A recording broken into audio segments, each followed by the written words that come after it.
ഇപ്പോൾ ആകെ ഉണ്ടായിരിക്കുന്ന രജത രേഖയാണ് അമേരിക്ക തല്ലിക്കൊഴിച്ച് കളയാൻ തുടങ്ങുന്നത്. ഈഗോ തന്നെയാണ്. എന്ത് കരാറും എന്ത് ഡീലും എന്ത് ഡിസ്കഷനും എന്ത് നീക്കവും തന്നിൽ നിന്ന് ഒറിജിനേറ്റ് ചെയ്യണം, മറ്റാരെന്ത് ചെയ്താലും ശരിയാവില്ല എന്ന ഒരുതരം പിടിവാശി. പക്ഷേ ഇതൊക്കെ വെറും വിടുക എന്നതിനേക്കാൾ കൂടുതൽ ഒരു പ്രശ്നത്തെ കൂടുതൽ സങ്കീർണമാക്കുകയാണ്. ഹോർമോസ് ഇനി ഒരിക്കലും സുഗമമാകില്ല, ഭാവിയിൽ സമീപ ഭാവിയിൽ സുഗമമായി മുന്നോട്ട് പോവില്ല എന്ന് ഏതാണ്ട് ഉറപ്പിക്കുകയാണ് ഗൾഫ് രാജ്യങ്ങൾ. ഹോർമൂസിൽ അമേരിക്ക ഇറാനെതിരെ ഏർപ്പെടുത്തിയ ഉപരോധത്തിന് തടസ്സം നിന്നാൽ ഒമാനെ ബോംബിട്ട് തകർക്കുമെന്നാണ് ഡൊണാൾഡ് ട്രംപ് കഴിഞ്ഞ ദിവസം ഭീഷണി മുഴക്കിയത്. ഇറാനുമായുള്ള കരാർ കാലാവധി അവസാനിക്കുന്നതും ഇപ്പോഴും ഒരു ശാശ്വതമായ കരാറിൽ എത്താനാകാത്തതും അതിനിടയിൽ ഹോർമൂസ് തുറക്കാൻ ഇറാൻ ഒമാനുമായി ധാരണയിൽ എത്തുന്നതുമെല്ലാം ട്രംപിനെ ചൊടിപ്പിച്ചിട്ടുണ്ട്. ഇന്ധനക്ഷാമവും ഇന്ധന വിലക്കയറ്റവും അതുവഴിയുണ്ടാകുന്ന അവശ്യസാധന വിലക്കയറ്റവും അമേരിക്കയെ ഇപ്പോൾ തന്നെ ചുഴറ്റിയടിക്കുന്നുമുണ്ട്. ജനരോഷമെതിരായാൽ നവംബറിൽ നടക്കുന്ന ഇടക്കാല തെരഞ്ഞെടുപ്പ് തനിക്ക് തിരിച്ചടിയാകുമോ എന്ന ഒരു ആശങ്ക കൂടി ട്രംപിനുമുണ്ട്. ഈ ഒരു അസ്വസ്ഥതകളിൽ നിന്നാണ് ട്രംപിൻ്റെ ഈ ബോംബ് ഭീഷണി ഒമാനെതിരെ ഉണ്ടാകുന്നത് എന്നാണ് പലരും പറഞ്ഞിരിക്കുന്നത്. ഡോക്ടർ മോഹൻ വർഗീസ്, ഒമാൻ തടസ്സം നിന്നാൽ അവരെ ഞങ്ങൾ ബോംബിട്ട് തകർക്കുമെന്നാണ് ട്രംപ് പറഞ്ഞത്. ഒമാനും ഇറാനും തമ്മിൽ ചർച്ചകൾ തുടങ്ങിയിട്ട് ആഴ്ചകളായി. അതേക്കുറിച്ച് ട്രംപ് കാര്യമായി പ്രതികരിച്ചിരുന്നില്ല. ചർച്ചകളുടെ അന്തിമഘട്ടത്തിൽ അമേരിക്ക കരാറിൻ്റെ ഭാഗമായി വരുമെന്നോ ചുരുങ്ങിയപക്ഷം ഒമാൻ തൻ്റെ അനുമതി തേടുമെന്നോ ഒക്കെ ട്രംപ് കരുതി കാണുമോ? ഹോർമൂസിൻ്റെ നിയന്ത്രണം തൻ്റെ കയ്യിലെന്ന് വീമ്പ് പറയുന്ന ട്രംപിനെ ഒമാൻ പരിഗണിച്ചതേ ഇല്ലല്ലോ ഈ കാലയളവിലൊന്നും. അതാണോ ഈ ഒരു ഭീഷണിക്ക് പിന്നിൽ? വെറും ഒരു ഭീഷണി എന്നതിനപ്പുറം ശരിക്കും ഒമാനെ എന്തെങ്കിലും ചെയ്യാനാകുമോ ട്രംപിന്? അമേരിക്കൻ പ്രസിഡന്റ് ഡൊണാൾഡ് ട്രംപ് ഭീഷണിപ്പെടുത്തിയ രാജ്യങ്ങളുടെ പട്ടികയിൽ ഒരു രാജ്യം കൂടി ചേരുകയാണ്, ഒമാൻ. അതിൽ കൂടുതൽ അർത്ഥമൊന്നും ഇതിൽ കാണേണ്ടതില്ല എന്നതാണ് എൻ്റെ പ്രാഥമികമായ അഭിപ്രായം. യഥാർത്ഥത്തിൽ ഒരു വിഷയം പരിഹരിക്കാൻ തങ്ങൾക്ക് കഴിയുന്നില്ല എങ്കിൽ മറ്റാരെങ്കിലും പരിഹരിക്കാൻ ശ്രമിക്കുമ്പോൾ അതിനൊരു കൈത്താങ്ങൽ നൽകുക, ഇതാണ് ഏറ്റവും കരണീയമായ കാര്യം. അമേരിക്കയും ഇറാനും തമ്മിൽ നേരിട്ട് നെഗോഷിയേറ്റ് ചെയ്യുകയോ മധ്യസ്ഥന്മാർ മുഖേന, പ്രത്യേകിച്ച് പാകിസ്ഥാനോ ഖത്തറോ അതുമല്ലെങ്കിൽ ഈവൻ ഒമാൻ തന്നെയോ മധ്യസ്ഥത വഹിക്കുന്ന എത്രയോ ചർച്ചകളുണ്ടായി. അതിലൊന്നും പരിഹാരം കാണാനാവാതെ വന്നപ്പോൾ ഹോർമൂസ് തുറക്കുന്നതിനെക്കുറിച്ച് എങ്കിലും ഒരു ധാരണയിലെത്താൻ ആ പ്രദേശത്തെ ഹോർമൂസിൻ്റെ വടക്കും തെക്കുമായി സ്ഥിതി ചെയ്യുന്ന ഇറാനും ഒമാനും തമ്മിൽ ഒരു ധാരണ എത്തുന്നതിൽ എന്താണ് തെറ്റ്? ഇത് സ്വാഭാവികമായ ചോദ്യമല്ലേ? നിഷ്പക്ഷമായി ചിന്തിക്കുമ്പോൾ നമുക്ക് ആലോചിക്കാം, ഹോർമൂസിലൂടെ കടന്നു പോകേണ്ട കപ്പലുകൾ, അതിന് വടക്കൻ അതിർത്തിയായ ഇറാൻ, തെക്കൻ അതിർത്തിയായ ഒമാൻ, ഈ രണ്ട് രാജ്യങ്ങളുടെയും ഒരു നിയന്ത്രണമെന്ന് പറയാനാവില്ല എങ്കിലും അതിൻ്റെ ഒരു ടെറിട്ടോറിയൽ പ്രോക്സിമിറ്റി അത് പരിഗണിക്കേണ്ടതല്ലേ? അപ്പോൾ സ്വാഭാവികമായി ഇറാനും ഒമാനും തമ്മിൽ ഒരു ഏകദേശ ധാരണ എത്തുക, ആ വെസൽസിൻ്റെ സുഗമമായ നീക്കം എങ്ങനെ സാധിക്കും? തങ്ങൾക്ക് നിയന്ത്രണം വേണോ അതോ തങ്ങൾ സുഗമമായ യാത്ര ഒരുക്കുന്നതിൻ്റെ ഭാഗമായി ഉണ്ടാകുന്ന ചെലവുകളുടെ ഒരു അംശം ഈ കപ്പലുകളിൽ നിന്ന് പിരിക്കാനാവുമോ? മലാക്ക സ്ട്രെയ്റ്റിലൊക്കെ ചെയ്യുന്നത് പോലെ നിർബന്ധിത പിരിവല്ല, ഒരു മ്യൂച്വലി എഗ്രിയബിൾ അല്ലെങ്കിൽ ഒരു താരിപ്പ് എന്ന നിലയിൽ, ഒരു രീതി എന്ന നിലയിൽ, ഒരു കൺവെൻഷൻ എന്ന നിലയിൽ, അല്ലാതെ നിർബന്ധമായി അത് പിരിക്കുക എന്നതല്ല. അങ്ങനെ സാധിക്കുമോ? അതോ യുദ്ധത്തിനുണ്ടായ നാശനഷ്ടങ്ങൾ ഒരു ചെറിയ തോതിലെങ്കിലും അതിൻ്റെ പരിഹാരം എന്ന നിലയിൽ ഇറാന് ഒരു നിശ്ചിത തുക ലഭിക്കേണ്ടതുണ്ട്, അത് അതിലേക്ക് കടന്നു പോകുന്ന കപ്പലുകൾ കയ്യിൽ നിന്നും വാങ്ങാം. ഇതൊക്കെ ഒരു പൊതു തത്വമായി കാണാം. പക്ഷെ നിർബന്ധപൂർവ്വം അങ്ങനെ ഇറാനെയും ഒമാനെയും വെട്ടിച്ച് കടന്നു കളയുന്ന കപ്പലുകളെ ആക്രമിക്കാൻ മുതിരുന്നു എന്ന് പറയുന്ന മറ്റൊരു ലെവലാണ്. ഒരുപക്ഷെ അതൊരു സമ്മർദ്ദ തന്ത്രമാണ്. ഇപ്പോൾ മനസ്സിലാക്കുന്നത്, നിലവിൽ വളരെ കുറച്ച് കപ്പലുകൾ മാത്രമേ ഈ ഹോർമൂസ് വിട്ടു പോകുന്നുള്ളൂ. അതും ആക്രമണ ഭീഷണിയോട് കഴിഞ്ഞ രാത്രി 24 മണിക്കൂറിനുള്ളിൽ തന്നെ ഒരു കപ്പൽ ആക്രമിച്ചിരിക്കുന്നു. ഒമാൻ തീരത്തിനടുത്തുകൂടി പോയ ഒരു കപ്പൽ ഇറാനിയൻ മിസൈൽ ആക്രമണത്തിൽ തകർന്നു എന്നാണ് ഇപ്പോൾ വരുന്ന വിവരങ്ങൾ. അതിൽ എൻജിൻ റൂം തകർന്നു, ഒരു നാവികൻ കൊല്ലപ്പെട്ടിരിക്കുന്നു, മറ്റ് നാവികരെ ഒമാൻ തീരദേശ സേന രക്ഷിച്ചു കൊണ്ടുപോയി. അപ്പോൾ ഇപ്പോഴും ഇടയ്ക്കിടയ്ക്ക് ആക്രമണം നടക്കുന്നുണ്ട്. ഇത് നിർദ്ദിഷ്ട പാതയല്ല എന്നോർക്കണം. ഈ അമേരിക്കയും ഇറാനും തമ്മിൽ ജൂൺ മാസം 17-ാം തീയതി എത്തിച്ചേർന്ന ഇടക്കാല ധാരണയുണ്ടല്ലോ, ആ ധാരണയുടെ കാലം കഴിഞ്ഞിരിക്കുന്നു. വെടിനിർത്തൽ കരാറിൻ്റെ കാലാവധി കഴിഞ്ഞ ദിവസം അവസാനിച്ചിരിക്കുന്നു.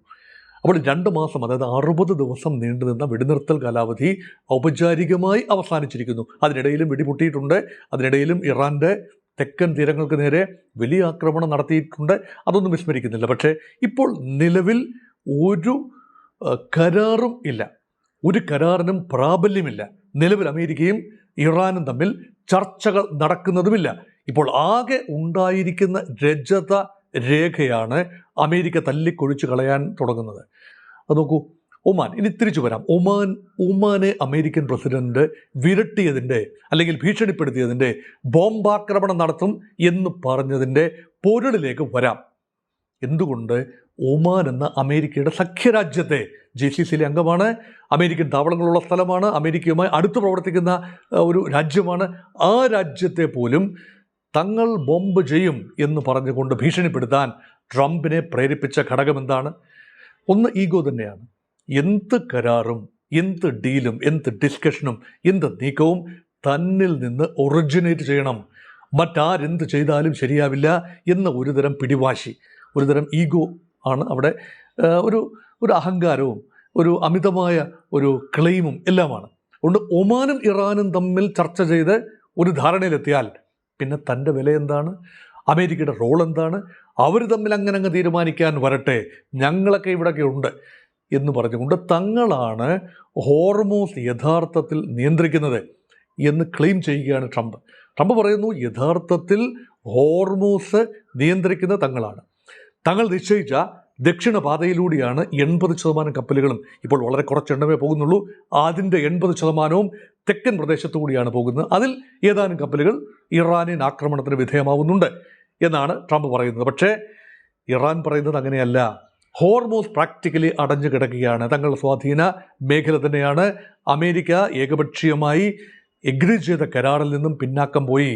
തങ്ങളെ വഞ്ചിച്ചുകൊണ്ട് ഒരു സുഗമമായ പാത ഒരുക്കാം എന്ന് തങ്ങൾ പറഞ്ഞപ്പോൾ അത് അവോയ്ഡ് ചെയ്തുകൊണ്ട് തങ്ങളുടെ പരമോന്നത നേതാവ് ശവമടക്ക സമയത്ത്, ശവസംസ്കാര വേളയിൽ തന്നെ അതിലെ പ്രകോപനം സൃഷ്ടിച്ചുകൊണ്ട് കപ്പലുകൾ പോയി തങ്ങൾക്ക് ആക്രമിക്കേണ്ടി വന്നു എന്ന നിലപാടിലാണ് ഇറാൻ നിൽക്കുന്നത്. അപ്പോൾ ഒമാൻ ഇറാനുമായി ചർച്ച ചെയ്ത് ഒരു ധാരണയിലെത്തി ആ ധാരണ അമേരിക്കയെ അറിയിക്കുകയും അമേരിക്കയ്ക്ക് തുടർ നടപടികൾ എടുക്കാൻ സാധിക്കുകയും ചെയ്യും എന്നായിരുന്നു നമ്മൾ കഴിഞ്ഞ ദിവസം വരെ വിശ്വസിച്ചിരുന്നത്. ഇപ്പോഴങ്ങനെയല്ല. ഒമാനും ഇറാനും തമ്മിലുള്ള ധാരണയെ അമേരിക്ക അംഗീകരിക്കുന്നതേയില്ല. അതിനർത്ഥം ധാരണയിൽ ഏർപ്പെടാൻ ശ്രമിച്ച, ഇറാനോട് സംസാരിക്കാൻ ശ്രമിച്ച മധ്യസ്ഥ രാജ്യം കൂടി ഒരു പക്ഷേ ആയി കണക്കാക്കാവുന്ന ഒമാനെ അമേരിക്ക ഭീഷണിപ്പെടുത്തുന്നു, ഒമാനെ ആക്രമിക്കുമെന്ന് പറഞ്ഞതല്ലാതെ ആക്രമിച്ചിട്ടില്ല. പക്ഷേ ഇതൊക്കെ വെറും വിടുക എന്നതിനേക്കാൾ കൂടുതൽ ഒരു പ്രശ്നത്തെ കൂടുതൽ സങ്കീർണമാക്കുകയാണ്. അതുമാത്രമല്ല, അമേരിക്കയുടെ മറ്റൊരു സഖ്യരാജ്യമായ, ഇടയ്ക്ക് നിഷ്പക്ഷമായി പ്രവർത്തിക്കുകയും ചിലപ്പോഴൊക്കെ മധ്യസ്ഥ വഹിക്കുകയൊക്കെ ചെയ്യുന്ന ഖത്തർ അമേരിക്കയോട് വ്യക്തമായി പറഞ്ഞു, നോക്കൂ, ഒമാൻ എന്ന രാജ്യമാണ് ഇപ്പോഴൊരു പിടിവള്ളിയായി ഉള്ളത്. ഞങ്ങൾക്ക് ആർക്കും ഇറാനോട് സംസാരിക്കാൻ കഴിയുന്നില്ല. പാകിസ്ഥാൻ സംസാരിച്ചിട്ടും ശരിയാകുന്നില്ല. ഒമാനും ഇറാനും തമ്മിൽ ചരിത്രപരമായ ഒരു സാംസ്കാരിക ബന്ധമുണ്ട്, ഒരു വൈകാരികമായ അടുപ്പമുണ്ട്. അവർ തമ്മിൽ സംസാരിക്കട്ടെ. ആ സംസാരത്തിൻ്റെ ചുവട് പിടിച്ചുകൊണ്ട് അടുത്ത ഘട്ടത്തിലേക്ക് നമുക്ക് പോവാം. അതുവരെ ദയവായി ഒന്ന് ക്ഷമിക്കൂ എന്ന് പറയുമ്പോൾ അത് സാധ്യമല്ല. എല്ലാം അമേരിക്ക ഡിക്റ്റേറ്റ് ചെയ്യുന്നത് പോലെ നടക്കണം എന്ന് ട്രംപ് വാശി പിടിക്കുമ്പോൾ യഥാർത്ഥത്തിൽ സംഭവിക്കുന്നത് പ്രശ്നപരിഹാരം വീണ്ടും വീണ്ടും വീണ്ടും അകന്നു പോവുകയാണ്. അതുകൊണ്ട് എൻ്റെ ടേക്ക്, ഒമാനെ അമേരിക്ക നേരിട്ട് ആക്രമിക്കാൻ ഒരു സാധ്യതയുമില്ല. പക്ഷേ ഇറാനെ കൂടുതൽ കൂടുതൽ കൂടുതൽ പ്രകോപിപ്പിക്കുകയും അതുവഴി ഈ പറയുന്ന ഹോർമൂസിലൂടെ സുഗമമായ കപ്പൽ ഗതാഗതം നടക്കില്ല എന്ന ഏതാണ്ട് നിശ്ചയത്തിലാണ് അന്താരാഷ്ട്ര വിപണിയിൽ ക്രൂഡ് ഓയിൽ വില നീങ്ങുന്നത്. നോക്കൂ, ക്രൂഡ് ഓയിൽ വില ഒരു ഹോർമൂസ് തുറക്കാനൊരു സാധ്യതയുണ്ട് എന്നൊരു സൂചന ലഭിച്ചപ്പോൾ ഒരു 1-2 ആഴ്ച മുൻപ് ഈ എണ്ണ വില കുറഞ്ഞ് ബാരലിന് ഏതാണ്ട് $72 വരെ കുറഞ്ഞതാണ്. അത് ഇപ്പോൾ വീണ്ടും ഉയർന്ന് 92 ബ്രന്റ് ക്രൂഡിന് ഏറ്റവും വൈകിയ വില നിലവാരം അനുസരിച്ച് $92 പെർ ബാരൽ അതായി മാറിയിരിക്കുന്നു. വീണ്ടും $100 കടന്ന് ചരിത്രപരമായ ഏറ്റവും വലിയ ഉയരത്തിൽ ഈ കോൺഫ്ലിക്റ്റ് തുടങ്ങിയതിന് ശേഷം $121 വരെ വന്നു ഒരു ബാരലിന്. അത്രയും വരെ വീണ്ടും വരുമോ അറിയില്ല. സ്ട്രാറ്റജിക് റിസർവ്സ് പല രാജ്യത്തും ഭീതിതമായ രീതിയിൽ കുറഞ്ഞു വരുന്നു. അമേരിക്കയിൽ ഉൾപ്പെടെയുള്ള എണ്ണയുടെ, അതായത് ക്രൂഡ് ഓയിലിൻ്റെ സ്ട്രാറ്റജിക് റിസർവ് കുറഞ്ഞു വരുന്നു. കഴിഞ്ഞ ഈ വിവാദം തുടങ്ങിയതിന് ശേഷം 29% അമേരിക്കയ്ക്കുള്ളിൽ എണ്ണ വില, അതായത് ക്രൂഡ് ഓയിൽ വില അല്ലെങ്കിൽ ശുദ്ധീകരിച്ച പ്രോഡക്ട്സിൻ്റെ വില ഉയർന്നത് എന്ന് ഓർക്കണം. അത് അമേരിക്കയുടെ തന്നെ ദൈനംദിന ചെലവ് കൂട്ടുന്നു. അമേരിക്ക കൂടുതൽ വരുമാനം ഉണ്ടാകുന്നുണ്ട്. കാരണം അമേരിക്ക എണ്ണ വിൽക്കുന്ന രാജ്യം കൂടിയാണ്, എണ്ണ ഉത്പാദക രാജ്യമാണ്. പക്ഷേ അവിടെയും ഉപഭോഗത്തിൽ വരുന്ന കൂടുതൽ വില അത് അമേരിക്കൻ ഇക്കോണമിയെ വളരെ ദോഷകരമായി ബാധിക്കും. ട്രംപിൻ്റെ വിജയസാധ്യതയും ട്രംപിൻ്റെ പാർട്ടിയുടെ ഇടക്കാല തെരഞ്ഞെടുപ്പിലെ വിജയസാധ്യതയും ബാധിക്കാൻ സാധ്യതയുള്ള ഒരു കാര്യമായി മാറിയിരിക്കുന്നു. ഇനി നോക്കൂ, ഈ ഒരു പ്രതിസന്ധി ഗൾഫ് രാജ്യങ്ങളെ, അതായത് ഒമാനും ഇറാനും തമ്മിൽ ധാരണയിലാകാൻ അമേരിക്ക സമ്മതിക്കുന്നില്ല. അല്ലെങ്കിൽ ഹോർമോസ് ഇനി ഒരിക്കലും സുഗമമാകില്ല, ഭാവിയിൽ സമീപ ഭാവിയിൽ സുഗമമായി മുന്നോട്ട് പോവില്ല എന്ന് ഏതാണ്ട് ഉറപ്പിക്കുകയാണ് ഗൾഫ് രാജ്യങ്ങൾ. ഇപ്പോൾ ഇതാ സൗദി അറേബ്യയും യുണൈറ്റഡ് അറബ് എമിറേറ്റ്സും വ്യത്യസ്തമായ ഒരു പദ്ധതിയുമായി മുന്നോട്ട് വരുന്നു. ഇപ്പോൾ തന്നെ ഏതാണ്ട് ഈ 800 കോടി ബാരലിൻ്റെ നിക്ഷേപം ഉണ്ട് ജപ്പാനിൽ. അതായത് സ്ട്രാറ്റജിക് റിസർവ്സ് ആണ് സൗദി അറേബ്യ ജപ്പാനിൽ ഒരുപാട് എണ്ണ സ്റ്റോർ ചെയ്ത് വെക്കുന്നു. പക്ഷെ അത് വർദ്ധിപ്പിച്ചു കൊണ്ടുവരാനുള്ള, അത് ഒരു 10 ഇരട്ടിയായി വർദ്ധിപ്പിക്കാനുള്ള ഒരു നീക്കമാണ്. കൂടുതൽ തന്ത്രപരമായ എണ്ണ റിസർവ്സ്, അത് ജപ്പാൻ്റെ അല്ല, സൗദി അറേബ്യയുടെ എണ്ണ ജപ്പാൻ വരെ സുഗമമായ കാലത്ത്, കാരണം സംഘർഷമില്ലാത്ത കാലത്ത് അവിടെ എത്തിച്ച് ഹ്യൂജ് അണ്ടർഗ്രൗണ്ട് ആൻഡ് ഓവർഹെഡ് ടാങ്കുകളിൽ സ്റ്റോർ ചെയ്തതിന് ശേഷം, സംഭരണശാലകളിൽ സ്റ്റോർ ചെയ്തതിന് ശേഷം ആവശ്യാനുസരണം കിഴക്കൻ ഏഷ്യയിൽ നിന്നും ചൈനയിലേക്കോ ജപ്പാനിലേക്ക് തന്നെയോ കൊറിയയിലേക്കോ വിതരണം ചെയ്യാം. അതുപോലെ തന്നെ മറ്റൊരു ഡെസ്റ്റിനേഷനായി വരുന്നത് സൗത്ത് കൊറിയയാണ്. അത് UAE ഉൾപ്പെടെ സൗത്ത് കൊറിയയിലും ജപ്പാനിലുമായി തന്ത്രപരമായ ഒരു ശേഖരം കൊണ്ടുവരാൻ ശ്രമിക്കുകയാണ്. കാരണം സൗദി അറേബ്യയെ സംബന്ധിച്ചിടത്തോളം ഹോർമോസിലൂടെയുള്ള ഗതാഗതം രണ്ടും കൽപ്പിച്ച് തുറക്കാൻ ഒരു തീരുമാനമാണ് ഇപ്പോൾ ഏറ്റവും വൈകിയെടുത്തിരിക്കുന്നത്. ഇനി യുദ്ധമെങ്കിൽ യുദ്ധം, ഇറാൻ ആക്രമിക്കുന്നെങ്കിൽ അങ്ങനെ നടക്കട്ടെ, 1-2 കപ്പലുകൾ തകരുന്നെങ്കിൽ അങ്ങനെ തകരട്ടെ. ഹോർമോസിലൂടെ തന്നെ തങ്ങൾ കപ്പലുകൾ, അത് ഇറാൻ നിർദ്ദേശിക്കുന്ന പാതയാണോ, തെക്കൻ പാതയോ ഒമാൻ തീരത്തോടുള്ള പാതയാണോ എന്ന് സൗദി അറേബ്യ കൃത്യമായി പറയുന്നില്ല.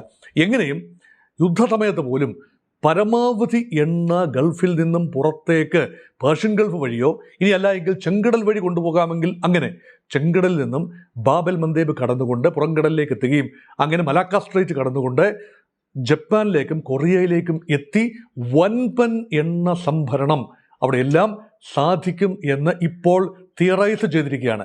നിലവിലുള്ളത് കുറച്ച് മാത്രമാണ്, കുറച്ച് ഓയിൽ റിസർവ്സ് മാത്രമാണ് വെളിയിലുള്ളത്. അതിനി ഒരു നോമായി മാറുകയാണ്. അതുകൊണ്ട് ഹോർമോസിൻ്റെ ഈ ചോക്ക് പോയിന്റ് എന്നുള്ള നിലയിലെ തന്ത്രപരമായ പ്രാധാന്യം കുറച്ചു കൊണ്ടുവരാൻ വളരെ സിസ്റ്റമാറ്റിക്കായി ഗൾഫ് രാജ്യങ്ങളുടെ ഭാഗത്തു നിന്നും ശ്രമം നടക്കുന്നുണ്ട് എന്നതും ഇക്കാര്യത്തിൽ ഓർത്തിരിക്കേണ്ടതുണ്ട്. അതുകൊണ്ട് അമേരിക്ക കുളം കലക്കുകയേ ഉള്ളൂ എന്ന് ഗൾഫ് രാജ്യങ്ങൾക്കും അറിയാം. തങ്ങളെ രക്ഷിക്കാനാണ് എന്ന് വ്യാജേന വന്ന് കുളം കലക്കി വെച്ചതിന് ശേഷം ഒരിക്കലും തെളിയാത്ത രീതിയിൽ അതെങ്ങനെ ചവിട്ടി കലക്കി വെക്കുകയാണ്. അതുകൊണ്ടാണ് ഒരു പ്രശ്ന പരിഹാരം തങ്ങൾ കൂടി ആലോചിക്കണം. പുതിയ സൈനിക സഖ്യങ്ങളിലേക്ക് നീങ്ങുന്നു, പുതിയ തന്ത്രങ്ങൾ പരമാവധി പരിഹരിക്കാൻ ശ്രമം നടക്കുന്നു. അതിലാദ്യം വേണ്ടത് UAEയും സൗദിയും തമ്മിലുള്ള ചില തർക്കങ്ങൾ, അത് പരിഹരിച്ചു തന്നെ പോകേണ്ടതാണ്. അതൊന്നുമില്ല എങ്കിൽ അതിൽ നിന്നും മുതലെടുപ്പ് നടക്കുന്നത് ഇറാൻ മാത്രമായിരിക്കില്ല, അമേരിക്ക ഉൾപ്പെടെ ഇവിടെ മുതലെടുപ്പ് നടത്തുന്നു. അതുകൊണ്ട് ഇവിടെ എനിക്ക് ഒരു സംശയം തോന്നുകയാണ്, എണ്ണ വിപണി വല്ലാതെ ചൂട് പിടിച്ചാൽ അമേരിക്കയ്ക്ക് തന്നെയാണ് പ്രശ്നം എന്ന് തോന്നാമെങ്കിലും യഥാർത്ഥത്തിൽ ആത്യന്തികമായി ട്രംപിനൊരു പ്ലാൻ ഉണ്ടോ? എണ്ണ വില കുതിക്കട്ടെ, പരമാവധി കുതിക്കട്ടെ, പ്രയോജനമുണ്ടാകുന്നത് അമേരിക്കയ്ക്ക് തന്നെയാണ്. അപ്പോഴും അമേരിക്ക വൻതോതിൽ എണ്ണ ഡ്രില്ല് ചെയ്ത് പുറത്തു കൊണ്ടുവരാൻ കഴിയും. അലാസ്കയിൽ ഉൾപ്പെടെ വൻപൻ എണ്ണ നിക്ഷേപമുണ്ട്, റിസർവ്സ് ഉണ്ട്. അത് പമ്പ് ചെയ്ത് ഏത് നിമിഷവും അന്താരാഷ്ട്ര വിപണിയിൽ എത്തിക്കുകയും കുറച്ചുകൂടി കഴിഞ്ഞാൽ വെനിസ്വേലയിൽ പൂർണ്ണ തോതിൽ എണ്ണ ഉൽപ്പാദനം നടക്കും. അതിൻ്റെ പൂർണ്ണമായ നിയന്ത്രണം അമേരിക്കയ്ക്കാകുമ്പോൾ യഥാർത്ഥത്തിൽ ഗൾഫ് മേഖലയിലെ അവരുടെ ഒരു കൺട്രോളിലാണല്ലോ ഒപ്പയ്ക്ക് പോകുന്നത്. ഒപ്പയ്ക്കിൻ്റെ നീരാളിപ്പിടുത്തത്തിൽ നിന്നും ലോകത്തെ സംരക്ഷിച്ചുകൊണ്ട് തങ്ങൾക്ക് നിയന്ത്രിക്കാവുന്ന രീതിയിൽ എൻറ്റയർ ഹൈഡ്രോ കാർബൺ, അതായത് ക്രൂഡ് ഓയിൽ, നാച്ചുറൽ ഗ്യാസ് നീക്കത്തെ റെഗുലേറ്റ് ചെയ്യുകയും ചെയ്യാം എന്ന അമേരിക്കയുടെ ഗ്രാൻഡ് ഡിസൈൻ ആണോ ഇതിലൂടെ വെളിയിൽ വരുന്നത്? അതേക്കുറിച്ച് കൃത്യമായി പറയാൻ പറ്റില്ല. ഇത് ഏർലി സൂചന മാത്രമാണ്. അതുകൊണ്ടാണോ ഈ ധാരണയിലെത്തുന്നു എന്ന് പറയുമ്പോഴും ഈ ഒമാൻ തീരത്ത് ഉള്ള സുഗമമായ നീക്കം, അതായത് ഹോർമോസ് സുഗമാകുന്നു എന്ന് കേൾക്കുമ്പോൾ അമേരിക്ക അതിന് അനുകൂലമല്ലാത്ത രീതിയിൽ പ്രതികരിക്കുന്നത് അതുകൊണ്ടാണോ എന്ന സംശയം കൂടി ഉണ്ടാകുന്നു. എന്തായാലും ഒരു കാര്യം ഉറപ്പാണ്, വിശ്വാസ്യത ഓരോ ദിവസവും ഓരോ മണിക്കൂറിലും ഓരോ സെക്കൻഡിലും അമേരിക്കയുടെ വിശ്വാസ്യത കുറഞ്ഞു വരുന്നു. അമേരിക്കയ്ക്ക് ഉള്ളിൽ തന്നെ ഡൊണാൾഡ് ട്രംപിൻ്റെ വിശ്വാസ്യത വളരെ പരിതാപകരമായ രീതിയിലാണ്. അദ്ദേഹത്തിന് തുടക്കത്തിൽ 48% പിന്തുണയാണ് കിട്ടിയിരുന്നത്. ഇപ്പോൾ അത് 27% കുറഞ്ഞിരിക്കുന്നു. അപ്പോൾ ക്രെഡിബിലിറ്റി റേറ്റിംഗിൽ അമേരിക്കയ്ക്ക് ഉള്ളിൽ തന്നെ അമേരിക്കൻ പ്രസിഡന്റ് വല്ലാതെ താഴേക്ക് പോയിരിക്കുന്നു എന്നുകൂടി പ്രേക്ഷകർ മനസ്സിലാക്കുക. അതുകൊണ്ട് സമാധാനം കൊണ്ടുവരാൻ ട്രംപിന് കഴിയുമെന്ന് വിശ്വസിക്കുന്നവരുടെ എണ്ണം ഭീതിതമായ രീതിയിൽ കുറയുന്നു. അതുകൊണ്ട് ഇനി ട്രംപിൻ്റെ പ്രസ്താവനകൾക്ക് പുല്ലുവില മാത്രം കൊടുത്തുകൊണ്ട് ക്രിയാത്മകമായ ബദൽ നീക്കങ്ങളിലേക്ക് രാജ്യങ്ങൾ നീങ്ങിയില്ല എങ്കിൽ, ഗൾഫ് മേഖലയിലെ രാജ്യങ്ങളും ഇറാനും സ്റ്റേക്ക് ഹോൾഡേഴ്സായ രാജ്യങ്ങളും നീങ്ങിയില്ല എങ്കിൽ ഹോർമോസ് പെർമനൻ്റായി തന്നെ അടഞ്ഞു കിടക്കും.